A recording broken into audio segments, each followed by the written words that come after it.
तो GSTR 3B कभी file करते हुए ये ख्याल आया है कि अरे ये नंबर आखिर आ कहां से रहे हैं?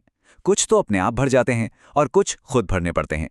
चलिए आज इसी उलझन को सुलझाते हैं और इस पूरी प्रक्रिया को एकदम आसान बनाते हैं। यही तो वो सवाल है जो अक्सर परेशान करता है ना? आज हम इसी को समझेंगे कि कौन सा डेटा सिस्टम अपने आप उठाता है और कहाँ हमें खुद जानकारी भरनी होती है, ताकि फाइलिंग में कोई गलती ना हो।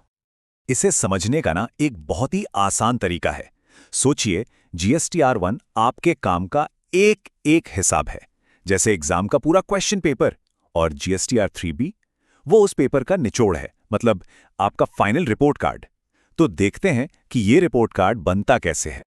तो चलो सबसे पहले वो हिस्सा देखते हैं जहां जादू होता है, मतलब सिस्टम अपना काम खुद करता है और फिगर्स अपने आप भर देता है। ये समझना सबसे जरूरी है क्योंकि यहां हमारा काम काफी आसान हो जाता है। तो सबसे पहले आती है हमारी रोजमर्रा की सेल्स, मतलब B2B और B2C सप्लाई। ये सारी जानकारी सीधे जीएसटीआर 1 की टेबल 4, 5 और 7 से उठकर जीएसटीआर 3B की टेबल 3.1A में आ जाती है। मान लीजिए आपकी B2B सेल 1 लाख है और B2C 45,000, तो कुल टैक्सेबल वैल्यू अपने आप यहां आ जाएगी और उस पर टैक्स भी कैलकुलेट हो जाएगा।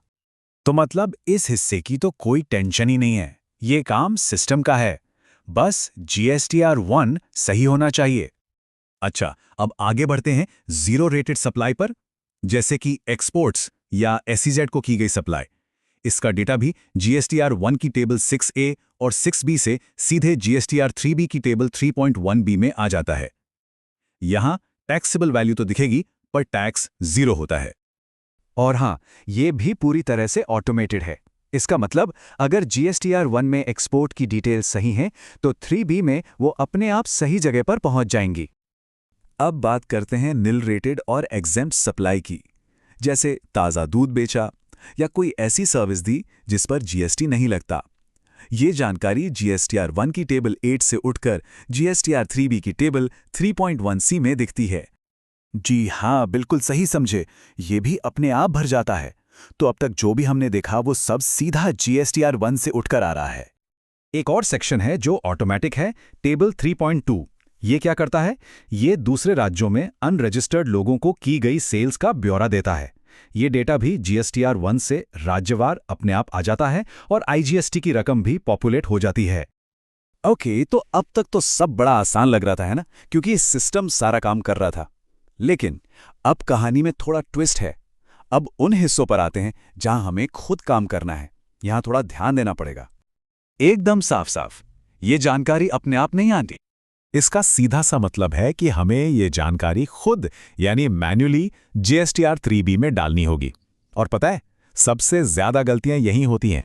तो ये रिवर्स चार्ज आखिर है क्या भला?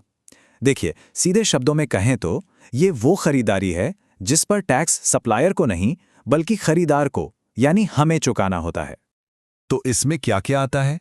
आमतौर पर गुड्स ट्रांसपोर्ट एजेंसी से मिली सर्विस, किसी वकील की फीस या किसी अनरजिस्टर्ड वेंडर से की गई खरीद, ये सब। और ये डेटा जीएसटीआर 1 से तो आएगा नहीं। तो मान लीजिए 50,000 का जीटीए बिल है, तो उसे यहां हमें खुद डालना होगा। चलिए अब बात करते हैं सबसे जरूरी मैनुअल एंट्री की, इनपुट टैक्स क्रेडिट यानी आईटीसी। ये वो हिस्सा है जिसका सीधा असर हमारे कैश फ्लो पर पड़ता है। और फिर से याद दिला दूं, ये भी ऑटो पॉपुलेट नहीं होता। यहां सारी जिम्मेदारी फाइल करने वाले की है और इसीलिए यहां सबसे ज्यादा ध्यान देने की जरूरत है। तो सवाल यह है कि अपना सही आईटीसी कैसे भरें? देखिए, इसके कुछ स्टेप्स हैं। सबसे पहले जीएसटीआर 2B से डेटा चेक करना है, फिर अपना खुद का असेसमेंट करना है, इसके बाद रिवर्स चार्ज पर जो टैक्स चुकाया है उसे जोड़ना है, और फिर जो फाइनल फिगर बने उसे टेबल 4 में मैनुअली डाल देना है। और आखिर में टेबल 5, यहां हमें उन खरीद की जानकारी मैन्युअली डालनी होती है जो एग्जेम्प्ट हैं, निल रेटेड हैं या जिन पर जीएसटी लगता ही नहीं, जैसे पेट्रोल की खरीद। ये भी ऑटो पॉपुलेट नहीं होता। तो ऑटोमेटेड और मैनुअल दोनों तरह की एंट्रीज हमने देख ली। चलिए अब फटाफट इस सब को एक साथ देख लेते हैं एक आसान से सारांश में, ताकि कोई कंफ्यूजन ना रहे। ये देखिए, यह स्लाइड पूरी कहानी को एकदम साफ कर देती है। एक तरफ हैं वो सारी सेल्स जो जीएसटीआर 1 से अपने आप आ जाती हैं, और दूसरी तरफ हैं वो 3 मेन चीजें जिन्हें हमें खुद भरना है, रिवर्स चार्ज, हमारा एलिजिबल आईटीसी और एग्जेम्प्ट इनवर्ड सप्लाई। सिंपल। और सच कहूं तो इस पूरी बातचीत का सबसे बड़ा सबक यही है, जिस दिन हम ये समझ गए कि सिस्टम क्या करने वाला है और हमें क्या करना है, उस दिन से जीएसटी फाइलिंग की आधी से ज्यादा मुश्किलें तो वैसी खत्म हो जाएंगी। तो उम्मीद है कि इस जानकारी के बाद अगली बार जब जीएसटीआर 3B का फॉर्म सामने आएगा तो उसके नंबर कोई पहेली नहीं बल्कि एक जानी पहचानी कहानी लगेंगे।